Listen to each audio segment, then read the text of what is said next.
Welcome to a productive day in my life. ഇന്ന് ഈ video എടുക്കുമ്പോൾ ഈ ദിവസം ഇത്ര പ്രൊഡക്റ്റീവ് ആവുമെന്ന് ഞാൻ വിചാരിച്ചേയില്ല.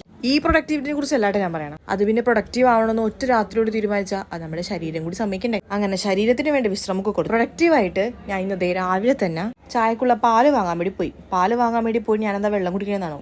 എനിക്ക് ചായ ഇഷ്ടമല്ല. ഫോർട്ട് കൊച്ചിയിലുള്ളപ്പോൾ ഞാൻ ഫോർട്ട് കൊച്ചിയിൽ നിന്ന് കാക്കനാട് ബസ് കയറി നേരെ പാലാട്. അയ്യോ ഫിറ്റൊക്കെ കാണിച്ചില്ല. കൈക്ക് കാണാൻ എന്താ ഭംഗി. പിന്നെന്താ സംഭവിച്ചെന്ന് ഇവള് പറയും. എന്ത് പറ്റി ഇപ്പോഴും?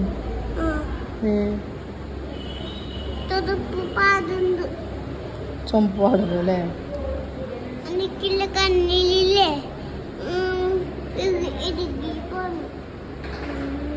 ലാസ്റ്റ് അവൾ എന്താ പറഞ്ഞത് എനിക്ക് മനസ്സിലായില്ല. പക്ഷെ കണ്ണിന് എന്തായാലും നല്ല പണി കിട്ടിയിട്ടുണ്ട്. അങ്ങനെ ഡോക്ടർ കൺസൾട്ടേഷൻ പുതിയ ഒരു പാനിപ്പൂരി കട കണ്ടുപിടിച്ചിട്ടുണ്ടെന്ന് പറഞ്ഞു പോയതാണ്. വർഷങ്ങളായിട്ടുള്ള കടയാണ്, പക്ഷെ നമ്മൾ ഇപ്പേണ് കണ്ടുപിടിക്കണം. പരിചയമില്ലാത്ത സ്ഥലമായതുകൊണ്ട് എനിക്ക് എന്റെ സ്വഭാവം പുറത്തേക്ക് എടുക്കാൻ പറ്റിയില്ല. അത് കഴിഞ്ഞ് പിള്ളേരൊക്കെ വരിക്കൂട്ടി നമ്മൾ ഹാൾട്ടിൽ വോൾക്കാനും പോയി. ഇന്നെങ്ങനെയാ പ്രൊഡക്റ്റീവായെന്ന് മനസ്സിലായില്ലേ? ഇരിക്കാൻ നേരം കിട്ടിയിട്ടില്ല. ഇനി കുറച്ച് me time and bye bye, good night.